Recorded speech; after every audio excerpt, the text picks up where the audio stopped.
44,511 के लेवल के ऊपर, मतलब एक क्रूशियल पॉइंट के ऊपर क्लोज हो चुका है। तो कल के दिन मार्केट अगर वो ओपन हो जाता है नॉर्मल और इस लेवल को अपसाइड की तरफ ब्रेक करता है तो एक शॉर्ट कवरिंग का छोटा सा मोमेंटम देखने को मिलेगा, जिस केस में हम लोग क्या कर सकते हैं 44,500 का जो कॉल है वो 44,500 के कॉल को यहाँ पर बाय कर सकते हैं। इसको बाय करने के बाद हमारा पहला टारगेट जो निकल करके आ रहा है, ये वाला लेवल हमारा पहला टारगेट निकल करके आ रहा है, जो अप्रॉक्सीमेटली 44,650 के करीब का रहेगा। मतलब यहाँ पे आपको 120 से 150 पॉइंट का टारगेट देखने को मिल सकता है। इसके पीछे का रीजन ये है कि मार्केट अभी भी अपसाइड के मोमेंटम के टोन के साथ बना हुआ है।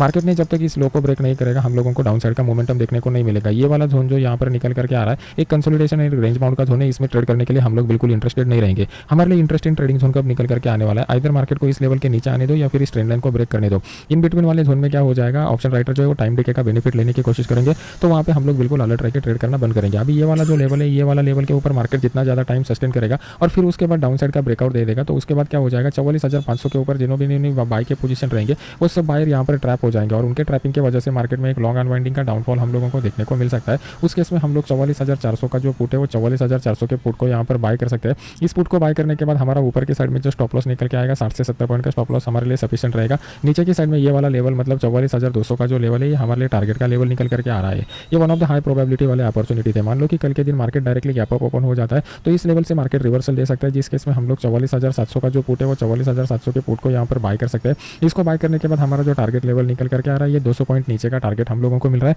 60 से 70 पॉइंट का स्टॉप लॉस हमारे लिए सफिशिएंट रहेगा। अगर मार्केट मान लो कि कल के दिन गैप डाउन के साथ ओपन हो जाता है तो इमीडिएटली यहाँ पर ट्रेड करने की कोशिश मत कीजिए, पहले प्राइस एक्शन बनने दीजिए, फिर ओपन इंटरेस्ट का डेटा देखेंगे और फिर उसके बाद टाइम एनालिसिस का जो कंसेप्ट मैं आपको बताने वाला हूँ उसको हम लोग सीखने के बाद इंप्लीमेंट करना चालू कर देंगे। कल के दिन मैंने आपको बताया हुआ था कि मार्केट में ये जो ट्रेंड लाइन है, ये ट्रेंड लाइन के नीचे मार्केट अगर आता है तो हम लोगों को एक डाउनफॉल देखने को मिल सकता है। तो कल के दिन इस लेवल को हम लोग क्रूशियली वॉच करेंगे और इसके नीचे का ही ट्रेड हम लोग यहाँ पर लेने की कोशिश करेंगे। अभी ये जो ट्रेंड लाइन मैंने ड्रॉ किया हुआ है तो इस ट्रेंड लाइन के नीचे डाउनफॉल क्यों आ सकता है, तो इसके पीछे का लॉजिक ये है कि मार्केट ने इस ट्रेंड लाइन को मल्टीपल बार टेस्ट किया हुआ है, प्लस मार्केट अगर 44,500 के नीचे यहाँ पे मोमेंटम दिखाता है तो ऊपर यहाँ पर इस वाले जोन में जितने भी लोगों ने बाय के पोजीशन बनाए रहेंगे ये सब बायर यहाँ पर ट्रैप हो जाएंगे। बस उनके ट्रैपिंग का हम लोगों को इंतजार करना है और उस ट्रेडिंग स्ट्रेटजी के हिसाब से इस ट्रेड को आगे कंटिन्यू करना है।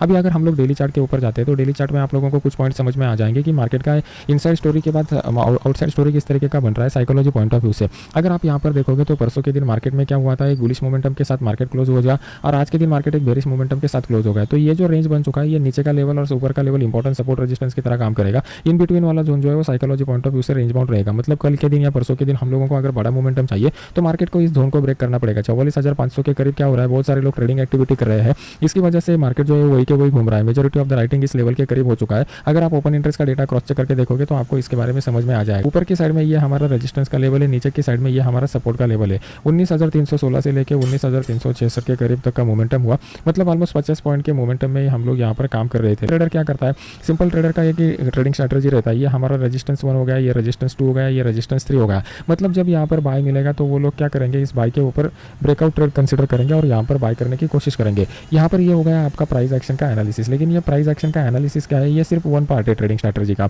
अभी सेकंड पार्ट में आपको देखना है कि ओपन इंटरेस्ट का डेटा क्या कहता है। ओपन इंटरेस्ट का डेटा में 2 पॉइंट इंपॉर्टेंट रहते हैं कि मार्केट में यहाँ पर प्रीवियस वाले मोमेंटम में कितने लोगों ने सेल किया हुआ है। ये सेलर अगर ट्रैप हो जाते हैं तभी जाके मार्केट में शॉर्ट कवरिंग का रैली आ जाएगा और इस शॉर्ट कवरिंग का रैली में कितना ताकत रहेगा, कितना फोर्स रहेगा, ये हम लोगों को ओपन इंटरेस्ट के डेटा के क्वांटिटी से पता चलता है। जब मैंने एनालिसिस किया हुआ था तो यहाँ पर क्लियर कर दिखाई दे रहा था कि ओपन इंटरेस्ट का डेटा बहुत कम है, तो मैंने आपको यहाँ पर बता दिया कि ये जो है वो ओपन इंटरेस्ट का डेटा कम होने के कारण यहाँ पर शॉर्ट कवरिंग पक्का आने वाला नहीं है। अगर शॉर्ट कवरिंग नहीं आता लेकिन मार्केट में अगर फ्रेश बायर इंटर हो जाते हैं तो फ्रेश बायर भी मार्केट को ऊपर लेके जाने की ताकत रखते हैं। अभी फ्रेश बायर मार्केट में आएंगे या नहीं आएंगे ये हमें कौन बता सकता है, तो ये हमें टाइम एनालिसिस बता सकता है। टाइम एनालिसिस में आपको देखना है कि इनके लिए फेवरेबल कंडीशन बन चुका है क्या और वो आने की प्रोबेबिलिटी है क्या। अगर मान लो कि वो यहाँ पर इंटर करने की कोशिश कर रहे हैं तो भी हम लोग फिर यहाँ पर फॉल्स ब्रेकआउट के लिए नहीं जाते, हम लोग अपसाइड के मोमेंटम के लिए जाते हैं। यहाँ पर हम लोगों को क्लियर कर दिखाई दे रहा था शॉर्ट कवरिंग के लिए ताकत नहीं है मार्केट में और फ्रेश बायर भी नहीं आने वाले, तो ये हम लोगों को कंफर्म हो गया कि मार्केट यहाँ पर टाइम पास करेगा और फिर नीचे ही गिरने वाला है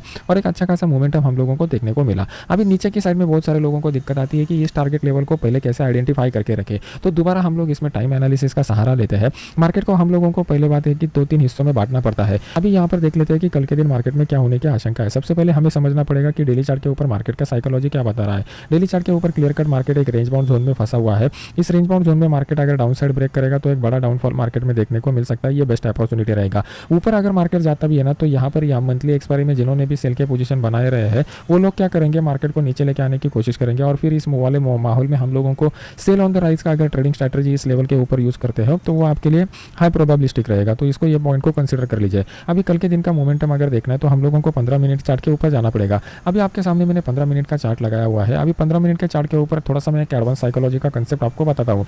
मार्केट को अगर ऊपर जाना है ना तो मार्केट धीरे धीरे ऊपर जाता है। ये पहला बात आप याद रखिए। सेकंड पॉइंट आपको यहाँ पर समझना पड़ेगा कि मार्केट अगर ऊपर जाता है तो ऊपर जाते समय हम लोगों को क्या करना पड़ेगा, हम लोगों को देखना पड़ेगा कि मार्केट जो है वो स्पीड के साथ ऊपर नहीं जा रहा है तो ओपन इंटरेस्ट का डेटा भी वैसा कंफर्मेशन दे रहा है क्या। अगर ओपन इंटरेस्ट का डेटा वैसा कंफर्मेशन नहीं दे रहा है तो टाइम बिंग के लिए उसको इग्नोर कर दीजिए। फिर हम लोगों को कहाँ पे फोकस करना पड़ेगा, हम लोगों को फोकस करना पड़ेगा कि मार्केट में ये जो धीरे धीरे ऊपर जाने की मार्केट कोशिश कर रहा है ना, इसको ब्रेक डाउन कब करे। क्योंकि अगर बायर को एग्रेसिवली आना रहता ना तो इतना कम स्पीड के साथ मार्केट ऊपर नहीं जाता। एटलीस्ट 45 डिग्री का ट्रेंड लाइन बनना चाहिए। अगर 45 डिग्री का ट्रेंड लाइन बनता है तो ऊपर की साइड में जाने में मजा आता है, वहाँ पे हम लोग ट्रेड ले सकते हैं। अगर ये जो ट्रेंड लाइन है अप्रॉक्सीमेटली इस ट्रेंड लाइन का अगर आप एंगल देखोगे तो ये 45 डिग्री के करीब आता है। अगर जो ट्रेंड लाइन रहता है वो एक्स और एक्सिस के ऊपर ऐसा ट्रेंड लाइन रहता है 45 डिग्री के नीचे वाला, तो वहाँ पर अगर डाउन साइड का ब्रेकआउट वाला ट्रेड आप लेते हो तो उसमें आपका सक्सेस रेट भी अच्छा रहता है और उसमें आपका रिस्क रिवॉर्ड रेशो भी अच्छा रहता है। तो ऐसे वाले अपॉर्चुनिटी को आइडेंटिफाई करने की कोशिश करो। तो कल के दिन में क्या करूँगा, ये जो ट्रेंड लाइन यहाँ पर निकल करके आ रहा है ना, इसको अगर मार्केट डाउन साइड की तरफ ब्रेक करेगा तो मैं आपको कंफर्मेशन दे दूंगा।